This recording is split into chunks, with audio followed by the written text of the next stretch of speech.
हाँ तो प्यारे स्टूडेंट, जय हिंद। आप सब कैसे? उम्मीद करते हैं कि अच्छे होंगे, स्वस्थ होंगे और मस्त होंगे।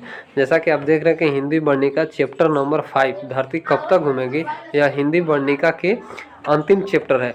इसके पिछले वीडियो में हमने फर्स्ट चैप्टर यानी दही वाली मगामा, सेकेंड चैप्टर ढाते विश्वास और थर्ड चैप्टर माँ और फोर्थ चैप्टर का नाम है नगर, इसके बारे में पाठ परिचय और वीवीआई ऑब्जेक्टिव क्वेश्चन अच्छे से समझे और सीखे होंगे।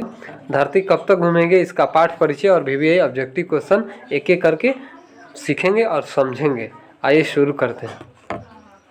स्टूडेंट, आप तो थंबनेल देख के समझ चुके होंगे, ठीक है। यानी हिंदी वर्णिका के अंतिम चैप्टर है जिसका नाम है धरती कब तक घूमेगी। आप देख रहे हैं कि धरती कब तक घूमेगी यह कहानी है, और यह कहानी राजस्थानी कहानी है। इसका हम पाठ परिचय प्लस महत्वपूर्ण बिंदु, उसके बाद हम वीवीआई ऑब्जेक्टिव जो 2025 में पूछने वाला है उसके ओर अग्रसित होंगे, यानी आगे की ओर बढ़ेंगे, यानी सीखेंगे और समझेंगे। आइए शुरू करते हैं। सबसे पहले पाठ परिचय क्या दिया हुआ है, यानी पाठ परिचय दिया हुआ है कि लेखक का नाम क्या है। लेखक का नाम यानी किसका, धरती कब तक घूमेगी इस कहानी के लेखक का नाम क्या है, तो सामरदैया है। क्या है नाम, तो सामरदैया है। और यह जो कहानी है यानी यह कहानी राजस्थानी कहानी है। किस भाषा में लिखा गया है, तो राजस्थानी भाषा में लिखा गया है। और सामरदैया का जन्म 10 अक्टूबर 1948 ईस्वी में हुआ था। और इनका जन्म स्थान कहाँ है, तो इनका जन्म स्थान किनका, यानी सामरदैया का जन्म स्थान बीकानेर के राजस्थान में इनका जन्म हुआ है।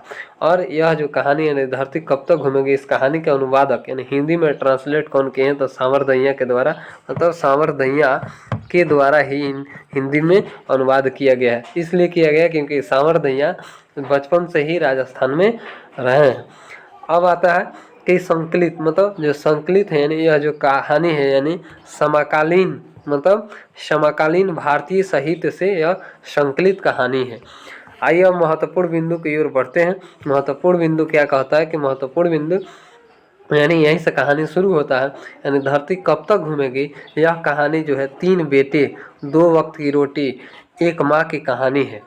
यह जो कहानी है यह कहानी राजस्थानी कहानी है। कौन सा कहानी है, राजस्थान कहानी है। नेक्स्ट आता है कि अनुवादक। अभी हमने लेखक परिचय में आपको बताया था, नहीं, इसका अनुवादक का नाम होता है सामरदैया, यानी इनके द्वारा ही यह कहानी को अनुवाद किया गया है। कौन सा कहानी, तो धरती कब तक घूमेगी। और सीता क्या थी, तो सीता विधवा थी। अगर क्वेश्चन पूछता है कि सीता क्या थी, तो सीता विधवा थी।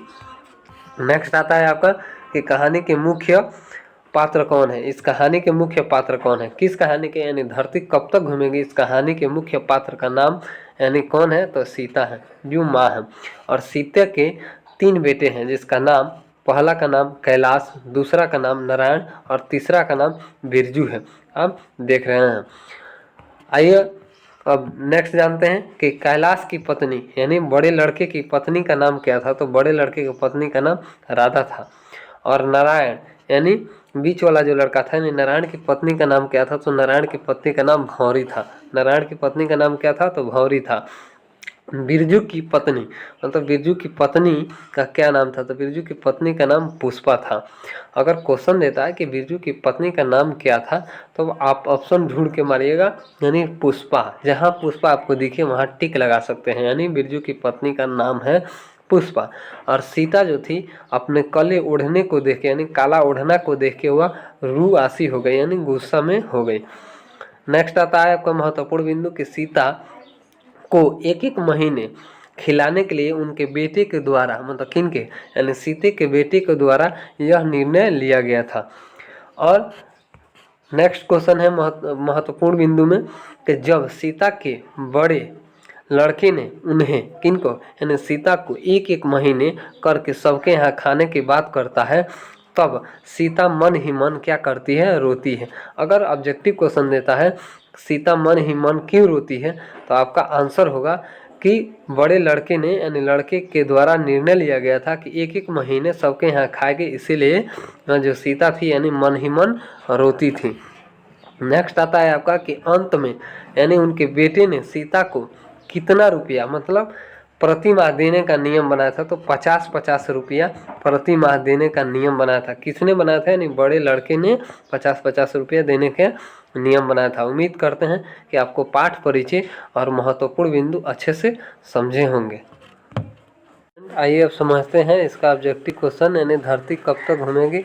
इसका हम अब एक एक करके ऑब्जेक्टिव क्वेश्चन सीखेंगे और समझेंगे, जो आपके बोर्ड एग्जाम 2025 के लिए महत्वपूर्ण है।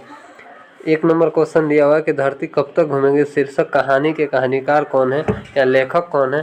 तो आपका ऑप्शन नंबर ए में दिया है श्रीनिवास, बी में दिया है सुजाता, और सी में दिया है सामरदैया, और डी में दिया है सातकोड़ी होता। दूसरा नंबर क्वेश्चन है कि धरती कब तक घूमेगी, यह जो कहानी है, कहानी के प्रमुख पात्र कौन है। आपका ऑप्शन नंबर ए में है पपाती, बी में है मगामा, सी में है लक्ष्मी, और डी में है सीता। आपका ऑप्शन नंबर डी हो गया, यानी सीता। तीसरा नंबर क्वेश्चन है कि धरती कब तक घूमेगी, यह जो कहानी है कहाँ की कहानी है। ऑप्शन नंबर ए में दिया है बिहार, बी में दिया है गुजरात, सी में दिया है राजस्थान, और डी में दिया है उड़ीसा। तो आपका ऑप्शन नंबर सी होगा, यानी राजस्थान होगा। तीसरा का ऑप्शन नंबर सी होगा। नेक्स्ट आता है चौथा नंबर क्वेश्चन कि धरती कब तक घूमेगी, कहानी में किसको प्रधानता दी गई है। आपका ऑप्शन नंबर ए में दिया है नारी, बी में दिया है पुरुष, सी में दिया है बच्चों को, ठीक, डी में दिया है कोई नहीं। आपका ऑप्शन नंबर चौथा का ए होगा, यानी नारी को प्रधानता दी गई है। पांचवा नंबर क्वेश्चन है कि सीता के बड़े लड़के का, मतलब बड़े जो लड़के थे उसका क्या नाम था। तो ऑप्शन नंबर ए में है कैलाश, बी में है नारायण, सी में है गोविंद, और डी में है बिरजू। तो आपका ऑप्शन नंबर ए होगा, यानी कैलाश। छठा नंबर क्वेश्चन है कि सीता के कितने लड़के थे, यानी जो सीता थे मतलब उनके कितने लड़के थे। तो सीता के 3 लड़के थे। ऑप्शन नंबर आपको दिया है ए में 2, बी में 3, सी में 4, और डी में 5। तो आपका ऑप्शन नंबर बी होगा, यानी छठा का ऑप्शन नंबर बी होगा। सातवां नंबर क्वेश्चन है कि होली किस महीना में मनाया जाता है, चाहे होली किस महीना में होता है। आपका ऑप्शन नंबर ए में दिया है चैत, बी में दिया है फागुन, सी में दिया है पुष्प में, और डी में दिया है बैसाख में। तो आपका ऑप्शन नंबर फागुन होगा, यानी बी होगा, यानी ऑप्शन नंबर बी होगा, यानी हमेशा फागुन में मनाया जाता है, यानी मार्च महीने में या फरवरी के लास्ट में मनाया जाता है। आइए 8वां नंबर क्वेश्चन की ओर बढ़ते हैं। 8वां नंबर क्वेश्चन बोलता है कि कैलाश की पत्नी का नाम क्या था। तो कैलाश की पत्नी का नाम क्या था।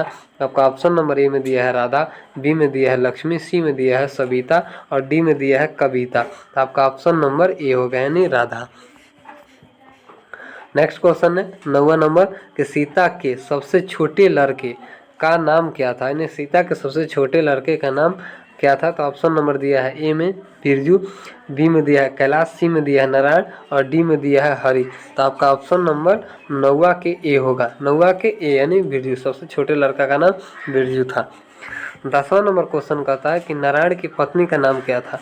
जो नारायण थी आखिर उसकी पत्नी का नाम क्या थी, यानी नारायण जो थे उनके पत्नी का नाम क्या था। तो ये ऑप्शन नंबर ए में दिया है राधा, बी में दिया है लक्ष्मी, सी में दिया है भौरी, और डी में दिया है पुष्पा। तो आपका ऑप्शन नंबर सी होगा, यानी 10 के option number C.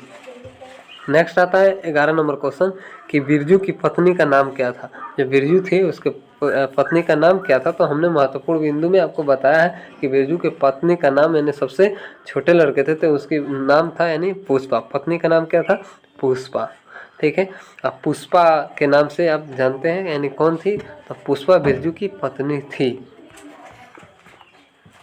12वां number question है कि सीता के अनुसार क्या सिकुड़ गया, यानी सीता के अनुसार क्या सिकुड़ गया। तो ऑप्शन नंबर दिया है ए में घर, बी में दिया है गांव, सी में दिया है आकाश, डी में दिया है धरती। तो आपका ऑप्शन नंबर डी हो गया, यानी धरती सिकुड़ गया। 13 नंबर क्वेश्चन है कि कैलाश ने अपनी माँ सीता को कितने रुपया प्रति माह देने के लिए कहा। यानी जो कैलाश ने अपनी माँ को यानी सीता को कितने रुपये प्रति माह देने के लिए कहा था। तो 50 रुपया। आपका ऑप्शन नंबर 13 का ए होगा। किसके भीतर मतलब आंसू का समंदर भर गया, यानी 14 नंबर क्वेश्चन कहता है कि किसके भीतर आंसुओं का समंदर भर गया। आपका ऑप्शन नंबर ए में दिया है सीता, बी में दिया है कैलाश, सी में दिया है राधा के, और डी में दिया है बिरजू के। तो आपका ऑप्शन नंबर ए होगा, यानी सीता के आँख के अंदर जो आंसुओं का समंदर भर गया। नेक्स्ट आता है कि नारायण यानी 15 नंबर क्वेश्चन, नारायण की पत्नी अपने लड़के के जन्मदिन पर सीता को क्या भेजी थी। जो नारायण की पत्नी थी और सीता के लिए अपने लड़के को, जो जिस दिन उसका जन्मदिन था, किसका, यानी नारायण की पत्नी का मतलब लड़के का, यानी नारायण के लड़के का जब जन्मदिन था तो उस दिन ने उन्होंने रसमलाई भेजा। किसके लिए, तो सीता के लिए। अगर यहाँ से दूसरा क्वेश्चन क्लियर हो सकता है कि रसमलाई किनके द्वारा भेजा गया था, तो आपका नारायण की पत्नी आपका ऑप्शन होगा। नेक्स्ट आता है 16 नंबर क्वेश्चन कि सीता के मतलब सीता जो थी कितने कितने दिन एक लड़के के पास रहती थी, यानी जो सीता थी कितने कितने दिन एक लड़के के पास रहती थी। तो ऑप्शन नंबर ए में दिया है 1-1 महीना, बी में दिया है 2-2 महीना, 3 में दिया है, सी में दिया है 3-3 महीना, डी में दिया है 4-4 महीना। तो आपका ऑप्शन नंबर ए होगा, ऑप्शन नंबर ए, यानी 1-1 महीना जो सीता थी वह रहती थी। 16 नंबर क्वेश्चन का ऑप्शन नंबर ए होगा। 17 नंबर क्वेश्चन कह रहा है कि मतलब राधा ने सीता के लिए क्या बनवाया था। राधा ने सीता के लिए क्या बनवाया था। ऑप्शन नंबर ए में है पुआ, बी में है दाल का हलवा, सी में है पूड़ी और डी में है मिठाई। तो आपका ऑप्शन नंबर बी होगा, यानी दाल का हलवा। सीता ने 18 नंबर क्वेश्चन, सीता ने अपने को मतलब सीता जो थी अपने को क्या मानती थी। तो सीता जो थी अपने को जानते हैं क्या मानती थी। ऑप्शन नंबर ए में दिया है भिखारन, बी में दिया है मतलब बेकार और सी में दिया है समझदार और डी में दिया है दुखी। तो जो सीता थी अपने आप को वह मानती थी भिखारन। आपका ऑप्शन नंबर 18 का ये होगा। नेक्स्ट आता है कि 3 बेटे की माँ है, यानी 3 बेटे की माँ। 19 नंबर क्वेश्चन कर रहा है कि 3 बेटे की माँ कौन है। आपका ऑप्शन नंबर ए में दिया है मंगामा, बी में दिया है सीता और सी में दिया है लक्ष्मी और डी में दिया है पापाती। तो आपका ऑप्शन नंबर बी होगा, यानी सीता जो थी यानी 3 बेटे की माँ थी। नेक्स्ट आता है कि सांवरदैया, यानी 20 नंबर क्वेश्चन है, सांवरदैया किस भाषा के सफल कहानीकार है। यानी वह जो कहानीकार कौन सा कहानी लिखे थे। तो देखिए वह राजस्थानी कहानी लिखे। तो आपका ऑप्शन नंबर ए में दिया है हिंदी, बी में दिया है मराठी, सी में दिया है गुजराती और डी में दिया है राजस्थानी। तो आपका ऑप्शन नंबर डी होगा। नेक्स्ट आता है 21 नंबर क्वेश्चन कि कैलाश ने अपने भाइयों को कब बुलाया था। जो कैलाश थे तो अपने भाइयों को कब बुलाया था। ऑप्शन नंबर ए में दिया है सुबह में, बी में दिया है शाम में, सी में दिया है रात में, डी में दिया है दोपहर में। तो आपका ऑप्शन नंबर ए होगा, यानी सुबह में। 22 नंबर क्वेश्चन है कि धरती कब तक घूमेगी कहानी किस लेखक द्वारा अनुदित है। यानी यह जो कहानी आखिर किस लेखक द्वारा अनुदित है, यानी लिखा गया है। तो आपका ऑप्शन नंबर बी होगा, यानी सांवरदैया के द्वारा लिखा गया है। 23 नंबर क्वेश्चन है और 23 नंबर क्वेश्चन कहता है कि सीता थी क्यों रुआसी हो गई, मतलब क्यों रुआसी हो गई। तो सीता ने अपने काले ओढ़ने को देखकर रुआसी हो गई। आपका ऑप्शन नंबर सी होगा। आपका अंतिम क्वेश्चन दिया हुआ है, यानी 24 नंबर क्वेश्चन है जो आपका अंतिम है। यानी 3 बेटे 2 वक्त की रोटी 1 माँ किस कहानी के पंक्ति थे। यानी ऑप्शन नंबर ए में दिया है माँ, बी में दिया है नगर, सी में दिया है ढहते विश्वास और